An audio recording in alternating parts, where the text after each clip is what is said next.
blue side, Fnatic on the red, and Syndra and Rakan removed by KLG, Sejuani and Jarvan by Fnatic. I actually really like the Rakan ban being picked up by most teams on blue side, because when you pick the Xayah first pick, the enemy team will take the Rakan in their first rotation, and then they'll have something like Tristana and Rakan. Whereas if you were forced to pick the Rakan first early, they'll be able to take the Xayah away and have that strong AD carry for themselves. And now you just leave flexibility up instead of that all-around great kind of AD carry or support that can actually abuse Ardent Sensor. Fix is going to get the Xayah locked in first here for Kaos. And what we tend to see is then, Tristana perhaps left until the second rotation of this first set of picks and bans. The Rek'Sai locked in early for Boxer as well. More of an aggressive jungler, something that we saw a little bit of him doing yesterday. Jez is going for the Janna, does give us that Ardent Sensor early on, Zyrene, and Jez is very happy about the fact he can just stand in lane and press E. Yeah, he looked pretty pumped up there that, nope.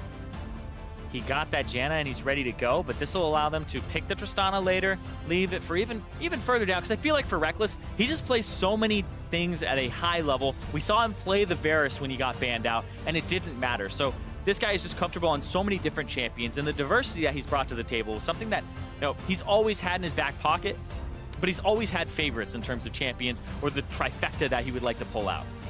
I have to see if they do decide to get the Tristana early on here. It's a Lulu and a Gragas for Chaos Latin Gamer. This is the trend we tended to see across planes. You get your AD carry, jungler, and support before that second ban phase, and then you look towards your mid laner and your top laner to round it out.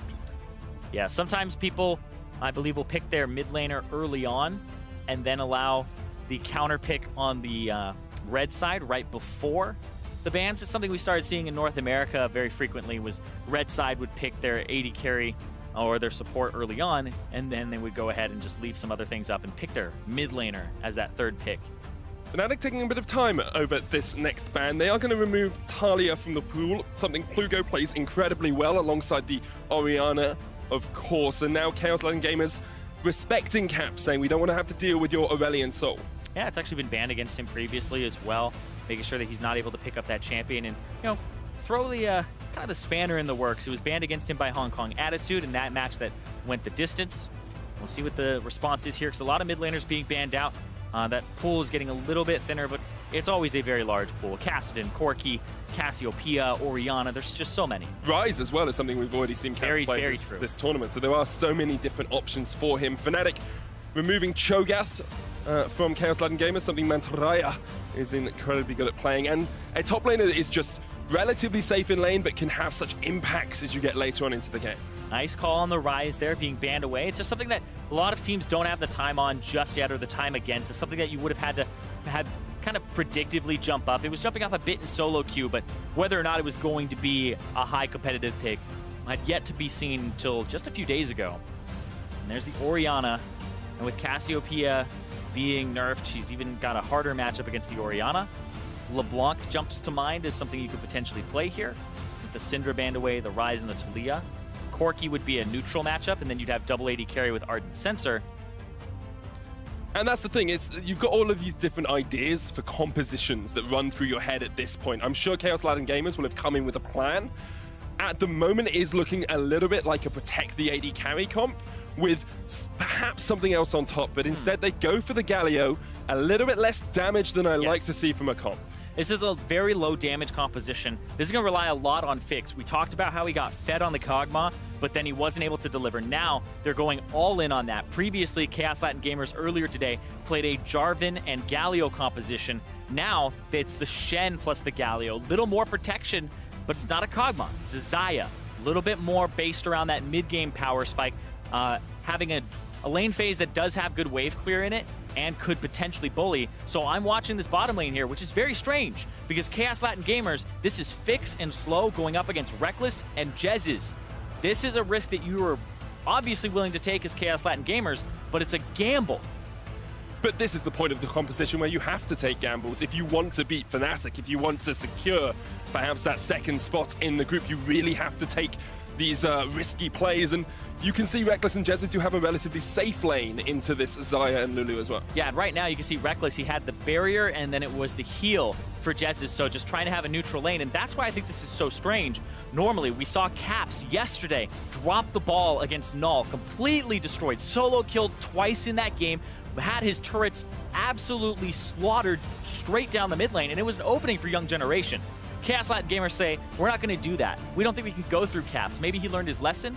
They're actually not trying to punch Fnatic where they're historically weak. They're trying to punch them right in the strong spot. Sometimes you have to go for your opponent's strengths, use their strengths against them, Zyrene, use their weight against them, use their, perhaps, confidence against them as well in that bottom lane. But do want to see how these junglers move early on, because Tearwolf is known especially as an aggressive early jungler. Broxah known to be much more passive, and we saw a little bit more from him yesterday in terms of early game pressure. And that's kind of the name of the tournament for Fnatic. What are Caps and Broxah going to look like, especially if they move on to the group stage? We'll have to see how they look at the moment, because Fnatic have not secured that first seed yet. They have 2 more games today, one against KLG right now and one against Young Generation later on, and they will be looking to continue this trend of Tier 1, Seed 1 teams winning. We've only seen one upset for a Tier 1 team, that was Hong Kong Attitude versus Fenerbahce. And that's actually our next game as well, Zyrene. Yes. So lots of action coming up here today. The group's not decided until the very end right here, because it could be the Chaos Latin Gamers versus Young Generation rematch, with both them being at 1 win and 3 losses, right? And then having a tiebreaker. There may be multiple tiebreakers that happen here. The Hong Kong Attitude, Fenerbahce one, that's one that could end up having another game as well. And more League of Legends is better. Yes. I think we can all agree on that. I've managed to switch my sleep schedule around, so I'm ready to go the whole hog, the full distance. You just hit me with the schedule. I love it. I love it. Well, you hit me with the Fenerbahce. Yeah. Proper pronunciation. It was very well done. Let's focus back in on this game, though, Zyrene. KLG do not have that much damage in their top or in their mid lane. They're looking towards bot. So what does Tearwolf do to facilitate that for them? So he's going to have to track where Broxah is as this early aggressive jungler on the Rex side, but not get too close, because this bottom lane from Fnatic, I feel like what you can do as KLG is you can either be very aggressive with this Lulu that has Ignite and try to push up and be, just a very offensive force here, but I don't feel like you're going to get much from Fnatic. The Janna lane is something that, as a jungler, you never really want to go towards. Then it's a barrier plus heal in that bottom lane, and it's a relic shield and a coin. So they're just trying to get to Ardent Sensor for Jez's. This lane is dedicated to scaling, but that means they may give something up. And that's what I'm tracking here. This is Reckless. We talked about his CS per minute. He's already off to the races with his CS, basically leaving nothing up to chance or in the opponent's hands, just dictating it immediately, even though the lane is supposed to be a bit more passive. Did start off in the lane, which gives KLG the knowledge that Broxah probably isn't starting on his blue side jungle, probably up towards that top side. So Tearwolf can play around with that little bit of intelligence he has. KLG are able to force Reckless and Jez's back a little bit, push them off this wave. And on the rest of the map, we're seeing a slight advantage for Mantaraya in that top lane over Soaz. I'm only going to do that once, I promise. Really? Not going to do it every single time. Okay. Well, see him up about 8 CS in the top lane. I almost did it. I thought about it. No Mantaraya from me. You can bring it out when he makes the game-changing play. I gotta feel it. Yeah, I didn't get to cast KLG yesterday, so I had it stored up. I had all of those extra Rs just sitting in my back pocket. I had to bring a few of them out early on. We'll eke them out. We'll drip feed the Rs into this game as we go. Yes, Doctor. Thank you, Nurse Zyrene. KLG looking up towards the top side. Tearwolf is around here, but it's so hard to gank a Maokai early on. In fact, all of Fnatic's lanes are very difficult to get a purchase on if you are this Chaos Latin Gamers jungler. Yeah, if you're just playing safe, you can see all of Fnatic's lanes are actually playing underneath their turret, but they're not taking much in terms of turret damage, and at the same time, Tearwolf, he's not able to get much when these guys are underneath turrets. You don't really have too many fantastic divers with the Gragas. Is he going to pair up with the Galio or the Shen to make that happen? Not really. And it's very difficult to get dives on these members, like you said. The Maokai, very difficult. Caps has Cleanse. So you'd have to be taking a very large risk if you're KLG's jungler of Tearwolf to actually make something happen. probably be okay with the early game going relatively even. It looks like Broxer is actually coming down towards the bot lane, so we might see Fnatic being the first team to enact a gank. Slow and Fix have pushed up here, and Reckless is on the aggressive warpath. Broxer looking for the knock-up onto Slow. There it comes for TP. In behind them straight away. It's a bait, mate, says Zyrene. And now Reckless gets ignited. Looking for the Blade Caller back. A good double taunt. Reckless with the heal. Jumps away and will escape for the time being, but Plugo is not quite done. Fnatic able to get away, but baited in well by the Kaos Latin gamers. Yeah, the reason I think that's a bait is they saw Broxer kill the ward on their Pixel Brush using the Scryer's Bloom and saw him move down. So Broxer is 100% moving towards bottom. Plugo put himself in a position to get them from behind with his teleport, and he was looking for just a little bit more once they committed, but he wasn't able to get much. Did burn his flash. Caps now has flash advantage in that mid lane. Broxer is coming down towards bot lane once again and has a flash of his own, but it looks like he's just going to help push out against this KLG bot lane. I wonder how much gold Jez's is sitting on. Probably has enough to go back and get a portion of that Ardent Sensor. Yeah, at this point, especially with the Relic Shield, you would think so. You can see he's up 300 gold. A lot of that is from the fact that he has the coin. Both of them are about 190. But then the gold that has been given over by the Spoils of War, actually I believe 180 gold, as it's Targon's Brace that's been upgraded here. So Targon's Brace, I do want to take a second to talk about this.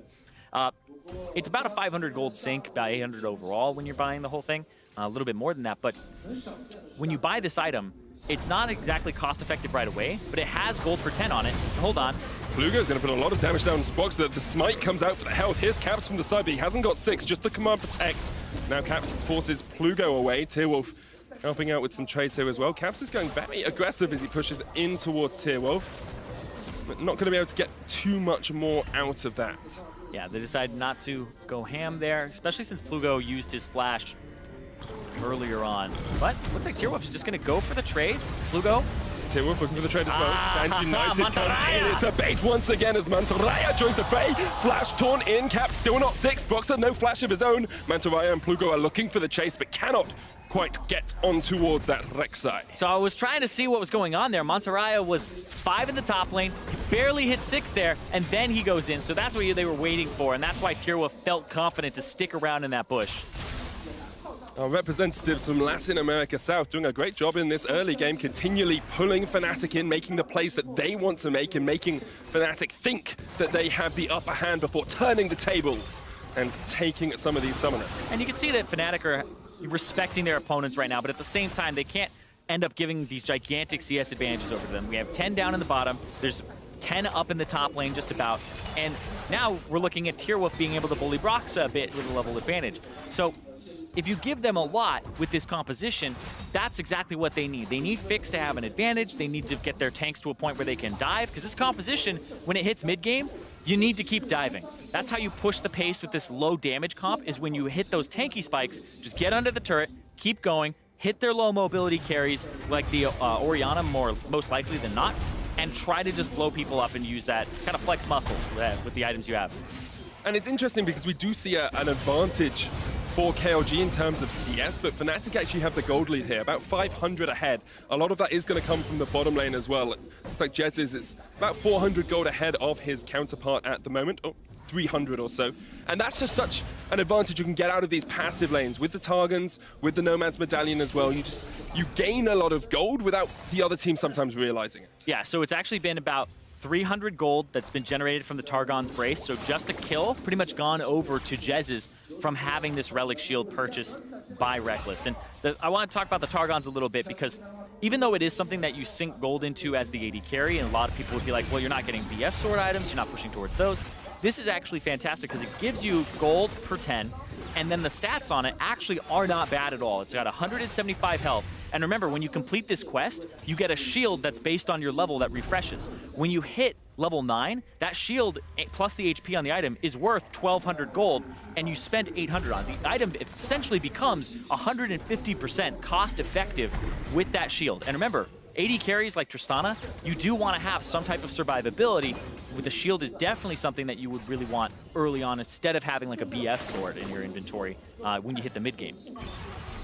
The last time these two teams met, the game ended in the mid-game, about 24 minutes or so. KLG will be hoping that's how it goes this time, because they have the mid-game power spike with this Xayah over the Tristana and Oceania that take a little bit more time to scale up. But our European representatives from Fnatic are looking okay at the moment. They'll be pretty happy with how this game's gone. Oh, from Mantarraya onto Soaz. There is the twisted advance. Soaz has the flash into the Nature's Grasp, and Mantarraya turns away. There's the root amongst the minions. Soaz not quite able to take a full trade on the tree. Remember, Mantarraya used his flash for the taunt flash to try and get Broxa earlier, so he doesn't have it there. Ah, nice W there from Plugo to actually absorb some damage and not die. Damage reduction from the shield of Durand is very good. We're just rolling all our R's now? Yeah. Okay, see, here's the thing. I have something called a roticism, so I struggle to pronounce R's in the best of time, and rolling them helps with that, which is why I love the name Mantarraya in that top lane. And he's doing a pretty good job thus far. Now picked up his Tiamat, looking perhaps towards the Titanic Hydra, as he's got a Ruby Crystal and a long sword for himself as well. Soaz has answered that. He said, I'm going to get a Balmy Cinder, and I'm going to get a Bramble Vest. Yeah, when you're up against this composition that has Fix as the primary source of damage, I feel like what you do here is you go for mostly armor, and you can maybe buy, I would say, an adaptive helm, because you're going to most of Galio's damage is the ticks over time from his Q, and then also the Shen pass through of Q hitting multiple times. So in terms of magic damage, it would be that. Maybe you get a single one, just kind of rely on Gargoyle Stoneplate or Spirit Visage, but I would say Adaptive Helm may be the best one in this situation if you feel like you're going to take much damage from those other guys. I want to take a step back for a moment here, Zyrene, as well. It's a relatively slowish early game. We're 10 minutes in, not too much has happened. We've seen Summoner spells traded, but I really want to look at Kaos Latin gamers and their position in the tournament. Currently sitting at 1 and 2, beating Young Generation yesterday and then losing them to them today. And we're starting to see these aggressive plays that KLG are known for, as Tearwolf flashes in onto Soaz. Twisted Advance trying to keep himself alive. There's the Bramble Smash as well, knocking them back. Mantarraya and Tearwolf will not go for the engage. Wow, so they end up getting out of there, and that was actually Tearwolf's flash to try and get him. And Soaz did a fantastic job there because he used the Twisted Advance as the ultimate, the explosive cast from Tearwolf was coming out, and so he actually avoids it with the untargetability there, so he doesn't fly completely back. That's actually really strong stuff. I didn't see that originally. That's Soaz showing that he's mastered a champion that he doesn't enjoy playing too much. He's been known to call Maokai a dog champion before because he really doesn't enjoy it, but still doing what he needs to do for this team, doing what he needs to do for Fnatic to win. And Broxa is looking up towards this top side, trying to get the first kill on the board. Nature's Grasp comes out, and they're looking for the dive onto Mantarraya. Plugo's on his way up as well, and I think that will dissuade Fnatic from going any further. Yeah, the ultimate would actually throw a big wrench in plans there. Now Plugo walking past, throwing down Q on the wave. Oh. The crowd said it for me. Yeah. I don't think we need to say anything more about that. Caps. TP onto 2. Brox is just showing himself top. I think he was trying to get him to cancel the TP maybe, but Mantarraya just comes back. You don't really have the damage to deal with a Shen. Yeah. If he chucks down Spirit's Refuge underneath that tower, he'll be okay. And meanwhile, Chaos Latin Gamers playing on the other side of the map. They forced Reckless and Jez's back. And the reason that they're able to do this is because Brox has just been topside. They saw him there with the gank, then Mantarraya back, then he TP'd and they showed himself again. 100% you have control of the bottom side. First Tower Blood for KLG. They'll be very happy with that. Broxa is starting up the Rift Herald and still Fnatic in a very slight gold advantage. Mantarraya is here to try and deal with this. Here comes Plugo as well. It's a 2v2. Cap's not on his way yet, and of course no Shockwave because he already used that in the lane. Soaz with the Twisted Advance trying to dodge the shield of Durand, but there comes the taunt, and now Soaz is having to run up towards the top side. Here's the hero's entrance. Soaz so low, gets taken out. First blood. KLG is Mantarraya and Plugo combined. And it hasn't leashed. Oh, cast a curse. Cast a curse. They just need to go more to the right. Just go more to the right. Oh. We've seen Rift Herald plays work out today. We've seen Rift Heralds abandoned, left alone in the river, all by their lonesome. But KLG will be very happy that they went across to try and deal with that. Tearwolf now being aggressive. He's got Lulu coming up too. Lulu's on her way. There's the Wild Growth Box and knocked up. Flashes, smites as well, and just survives, gets himself out. Does not get the red buff, but I'm sure he'll be happy with keeping his life. That actually looked like Tearwolf didn't have enough mana to use the ultimate, and then as soon as he went over, yeah, it was, okay, he barely got enough there. But right here, watch Caps. Caps actually is just hanging out mid, and he doesn't roam up. He decides to get priority, and it looks like Fnatic didn't want to completely commit to this, and Caps could have been on the backside of this fight, but they decide to abandon it. And it's just really interesting they did that. It's probably because he didn't have Shockwave, but you would have had a numbers advantage as Fnatic. Perhaps a bit of inexperience there, a bit of placing in your priorities with Caps not having had the best tournament thus far. He's just saying, well, I need to get ahead in lane. I need to be able to get the pressure in. And KLG are showing that if you work as a team, you can get these advantages. First blood, first tower, and forcing Fnatic back. And right now, they've swapped the lanes. You can see that KLG want to get another turret and just use this combination that's been winning for them. And it's up in CS right now. I said it was a gamble to kind of put Fix on the Xayah up against Reckless, who always seems to CS well come the mid game. But right now, he's up, and he's been doing a fantastic job. It's really Caps who has this gigantic advantage over his lane with 40 CS up. And now Soaz is kind of holding in this top side. He has the Bramble Vest. He actually is in a really good spot. Oh! Vix having to use the Featherstorm to get himself out. Now he will be able to root out Soaz, and Soaz needs to be a bit cautious because you do have a lot of damage coming out from that Xayah. Essence Reaver has been completed, and that's a big spike of damage for the bird person in the bottom lane. But see on the opposite side here, the Ardent Sensor has already been completed for Jez's. And so he's about 600 or 400 gold up right now. And so he's able to complete that early, and that gives Reckless even more pushing power, allows him to push down this turret, and they're just going to trade top turret for this bottom turret, whereas Brox is now on the Dragon. And he is looking to secure the Cloud Drake for himself. It's another tower for KLG. They are one ahead, baby. Well, not for a very short period of time. They're one ahead for the while. And Fnatic, once again on the back foot. We saw a very similar game from them against Young Generation yesterday, where it was incredibly even for the majority of the matchup. Mantarraya almost catching out Jez's, who was just about able to escape in that bottom lane. All right, so now we're at the point where we have one turret down for Fnatic, two for Chaos Latin Gamers, and they're doing a good job of shoving these down. Mid lane is where they need to go next, and they have a good composition for 1-3-1. They have 2 teleports, they have 4 globals total. So right now, you want them to split the map. So KLG want to just 1-3-1, use their mid lane, which would be their bottom lane now, their AD carry, and put them mid, siege down turrets, get objectives, because they just gave up the Cloud Drake. Get this, use this Rift Herald to try and push down that mid and get that next turret for themselves. And you open up the map so much more when you get that mid tower, allowing you to play around the Shen, play around the Galio, play around these globals. They're also trying to play around Box. They're getting knocked back. Here comes the TP by Soaz, but that's going to be a little bit too late here. Now, Fnatic decide to cancel the teleport and lose the Rift Herald, so it's a pure gain for Chaos Latin Gamers. Yeah, they get the kill, they get the Rift Herald. Now they'll have to go back to managing waves, so Tearwolf will back with the Empowered Recall. Get back on the map faster. I love that about Rift Herald. If you just had a scuffle and you're out of mana, you get out much quicker in your base, and you're back on the field.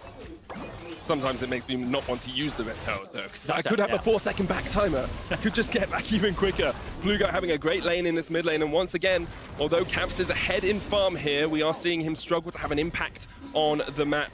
Blueguy now has that Spectre's, not Spectre's Cowl, Abyssal Mask. Yeah.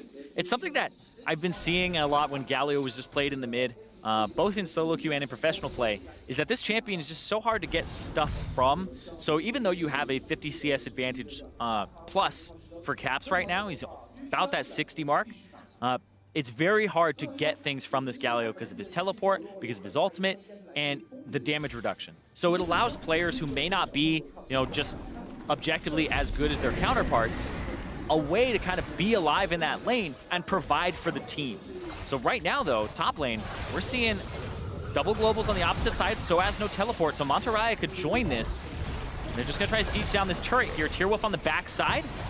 Jez's uses such an early Monsoon. They give up the tower for this, and that seems to be what Fnatic have been doing a lot over the last couple of minutes. Giving up Rift Herald, giving up TP advantage, giving up towers. KLG now go ahead in terms of gold, 500 gold ahead for the first time in this game, and they are looking very strong here, Zyrene. Yeah, it's a hard thing to do for Fnatic and for most teams, is to give things up. Watch as Jez's checks it. He saw it. Still has to use the flash, though. Yes. And that's another summoner giving up, trying to get vision, didn't even get a ward in the bush. Just saw that Tearwolf was waiting around the bend. This tournament almost echoes the history of Chaos Latin Gamers as well, because they started off pretty well and then they struggled, and now they're looking to come back. And last split, they actually finished quite low. They were in the promotion tournament. Yeah, they won 3-1 in the promotion tournament, I believe, and now they've come back and they are champions of Latin America South and are challenging, teams like Fnatic, who I'm sure 6 months ago they never thought they'd have a chance of facing. Yeah, the CLS champions are honestly bringing it a little bit in this tournament, but especially this game here, because that was something that takes a lot of kind of bravery to do it. Try to match Fix up against Rekkles, who is a name that's known across the League of Legends scene, especially in the last few years, even when he came up as a prodigy. So Fix is somebody, he's trying to put his mark on League of Legends, put his mark on this game, especially up against Rekkles, who right now you're seeing him pick up whatever farm they can funnel him. It's typical Rekkles, but it's typical Fix as well, because he's put a mark on this team. It was actually Mantaraya, Fix, and Slow who were brought in coming into this split that really helped transform Chaos Latin gamers. And coming up to the 20-minute mark, they have a small gold lead over Fnatic, and now they're looking for that mid tower that we talked about, Zomi. Yeah, the fact that they used the Rift Herald on the top side means it's kind of harder to get this one in the mid, of course. But the wave clear is something you always have to watch out for. And I'm looking for the 1-3-1 split. They're just going to let Fix walk up and just get Ardent Sensor on him from the Lulu. Just auto attack away.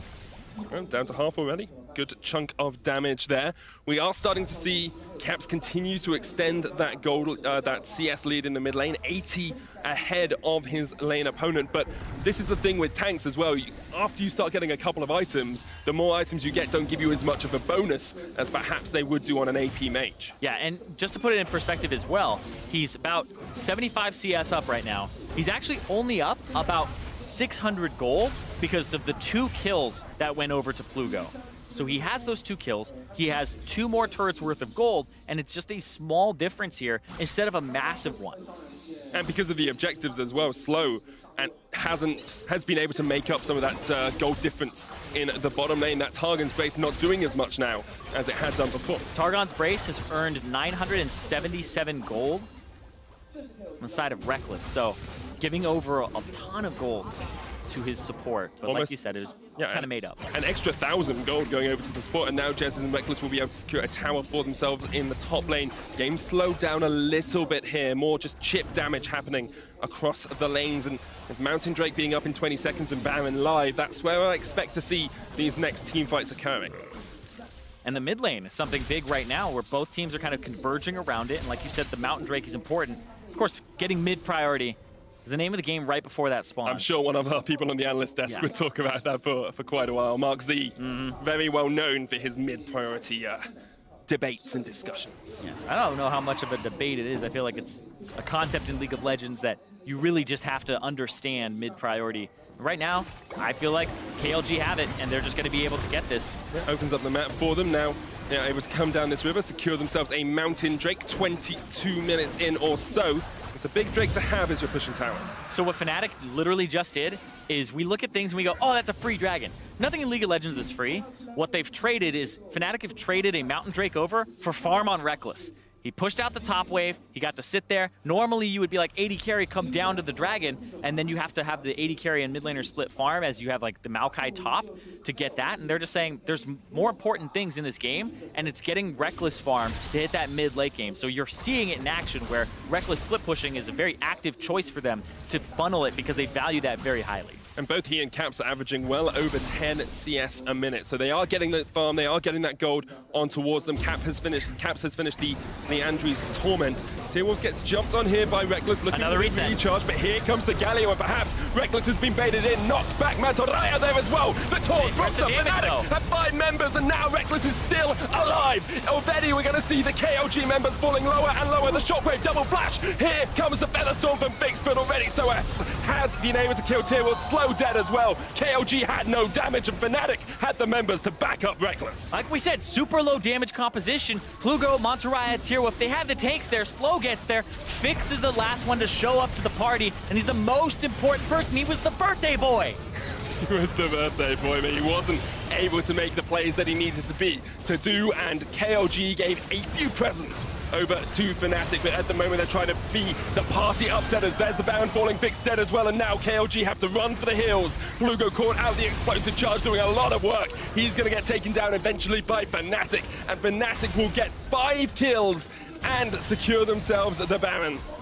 And Cap's gonna get shielded. Mantaraya not quite able to make the big play he wanted to there. He goes down as well. 5-2 in favor of Fnatic, 2 towers to 3, but Fnatic now in a dominant position with this Baron buff. And man, Fnatic immediately are able to just push, use this advantage, and this is just huge for them. The fact that they found that fight, Reckless jumped forward off of a reset from a stacked up explosive charge, even though it looked like he was about to get completely comboed by KLG, the damage wasn't there like we said, and now Reckless gets to kind of take over this game with his CS advantage, and Caps, we said he didn't have a great game before, and when he played against Young Generation, this one is much better for him. CS advantage, almost flame horizoning, and he was crucial in that team fight. Great team fight from Fnatic. We'll look at it once again as Tearwolf gets caught out to start it off. And those are those 4 autos that Reckless needs on the explosive charge to get a reset on his jump. He flashes away, gets taunted after a single taunt. And now he's half HP, but the Janna heal comes through, and Fix is still walking up, and Soaz was doing a great job of zoning. Fix finally gets in there, but then he contributes an ultimate and has to back up. So the one big physical damage dealer on the side of KLG was late to the party. And that's all it takes when you've only got one massive damage dealer. That person has to be with the fight the entire time. And watch just how quickly he gets blown up here by Caps with no ultimate, because Caps is level 15. He is such a high level right now that is a QW and then a Q, and that kills the man. Yeah, my man just dies in that sort of situation. It's not too hard to work out the medical diagnosis behind that, or the medical pathophysiology, as we like to call it, when we're trying to sound smart. Now, bottom lane tower is the next target for Fnatic. 5 towers to 3 up with an 8,000 gold lead that is just continuing to extend. Fnatic have played to this composition almost perfectly, giving up what they needed to early on against Kaos Latin gamers, who are more than willing to take those towers and take an earlier gold lead. And now they're just sieging it up. Feel like they can just shield Reckless, have him walk up, put shots into the turret. He's not afraid because he knows he can buffer the rocket jump. Shockwave onto Tearwolf as well, just to force him back. Broxer, you lot. can think you could sense it. Almost. Like, do I Void Rush? Do I Void Rush? Not quite. But Soaz is going to jump into the back line here. Comes the Hero's entrance and knock up onto Mantablaya, but the root actually cancels the Galio coming into that fight. Redemption for Fnatic as they try and take down KLG in the base. 26 minutes in. Fnatic are not done with this fight yet, but perhaps Reckless is done as he gets knocked in. The Stand United comes out to keep Fix alive, and KLG are now the ones on the back foot as Fnatic continue to pound down, to continue to step forward and say, KLG will take you on in your base. Cab splashes in, Fix goes down, and there's the double knock-up onto Mantaraya as well. He is going to go down to Pound Town as Fnatic continue to clean up kill after kill after kill in the base of KLG. And Fnatic, we said that KLG had a composition where they're looking to protect Fix. The Orianna and the Janna able to get Reckless every time he jumps in, and they make quick work of KLG. Fnatic are going to secure the top spot in their group. Group C belongs to FNC 3-0. And that's exactly what you want to see from that Pool 1 seed. That was a game that's reminiscent of the dominance that we've been seeing from some of those teams. 26 minutes and 51 seconds.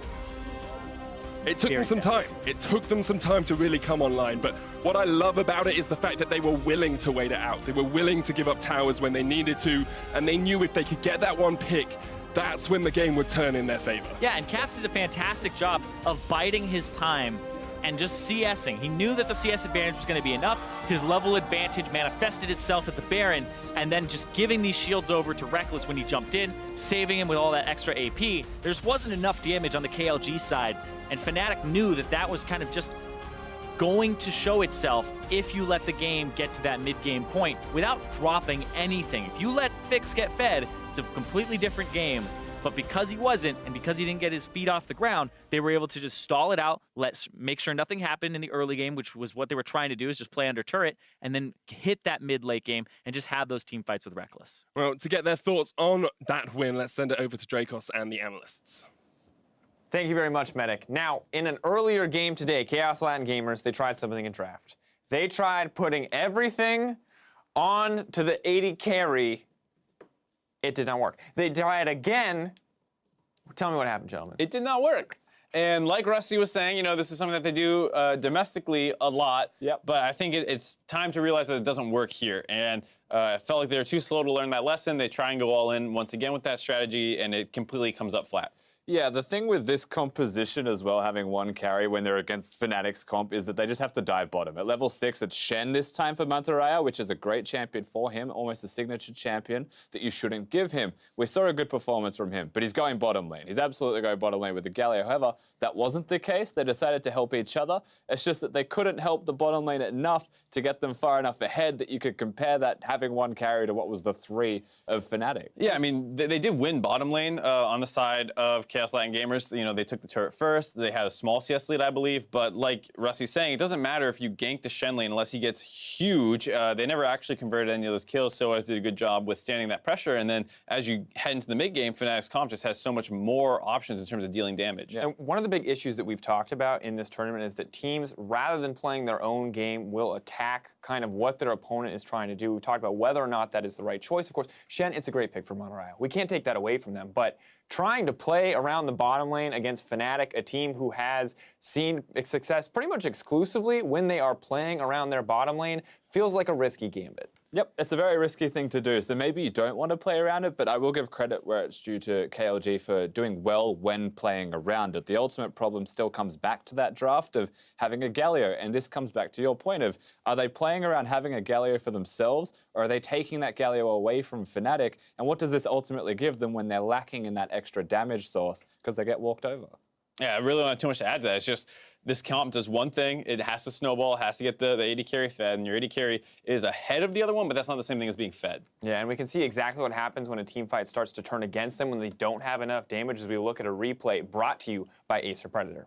And this was honestly just pretty from Reckless. It was such a good Tristana performance, and it's more so, not that he's doing anything outstanding, you know, it looks like he's a bit too deep, it's that he's trusting the rest of his team. The flash, maybe he doesn't get over the wall, but there's an Orianna and a Janna to keep him alive, and then the communication's very clear from them as to who their targets and priorities are going to be. And the big thing there was Fix. It did take him a while to get involved in the fight. He was getting zoned out, but then once he got there, he whiffs his ultimate, and that's the problem is if you are supposed to be the man, you are the damage dealer, you cannot afford to have team fights like that. It's unfortunate his frontline couldn't have finished off Reckless because they did get him very low, but they actually need him to be the one who's kind of going to be the big playmaker who's going to melt the rest of the front line. And even if they got Reckless there, he was still not having any impact in the fight. Yeah, it definitely has been that rough road for KLG. But now looking Fnatic, they have locked themselves in. They are looking strong overall in terms of wins. But when we look at the actual games, it does still feel like there are some small hiccups. Once again, we compare them to Cloud9. I think EU and NA always going to be the most obvious comparison as a Western audience. Cloud9 looks so incredibly dominant.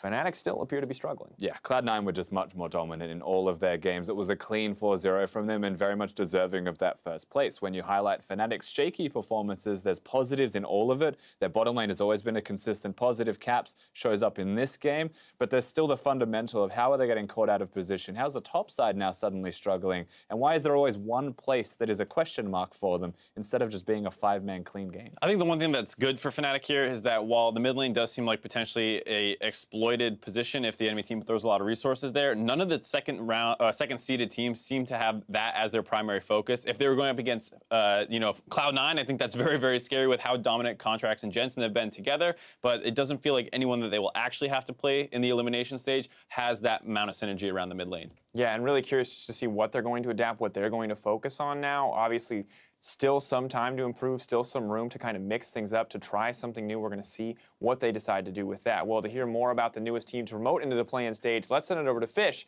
and Fnatic's AD carry.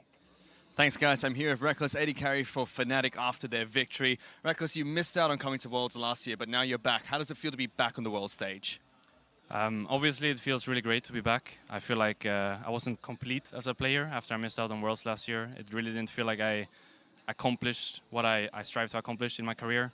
So obviously, it feels really good to be back. But at the same time, I don't really feel like just going to Worlds is something I can look for these days either. I feel like I have to go further than that. So for now, as a team, we are obviously taking each game by game.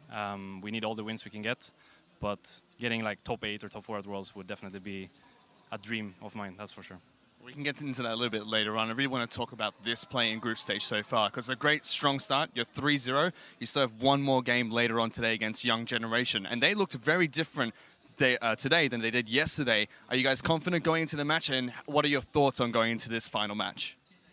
Well, judging from both today and yesterday when we played them, I think they are much better than the result shows for them. I think they are not necessarily a 1-2 team. I think definitely they should be the second seed coming out of this group.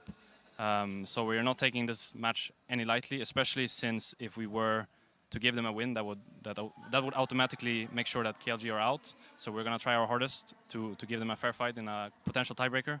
But either way, I don't think the match will be any easy. So we're going to have to come in prepared and make sure we do it properly from the get-go.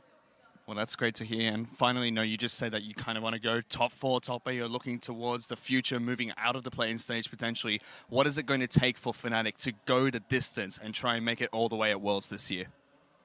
I feel like the most important thing for us as a team is that we are one, like we are a unit together. There's no like mental distress or anything like that. I just feel like if we are all as one, all really like hungry to win, then we're going to be like a really strong team in this tournament. So, for example, yesterday in the YG game, I felt like we dropped the ball a little bit and we got stressed out, which normally doesn't happen. So if we can just address some of those issues, I feel like we can definitely go like pretty far in this one. But as I said before, you know, we just want to take game by game, and we're going to have a best of 5 on Thursday or Friday. So it also depends a lot on who we're playing against, but I think our chances are good. I think we can do it. Well, that's great to hear. Best of luck in your match later on against Young Generation, as well as throughout the rest of the world stage. We're going to send it back to you guys. No, we're not. We're going to go to a very quick break, but we have more League of Legends action coming up next.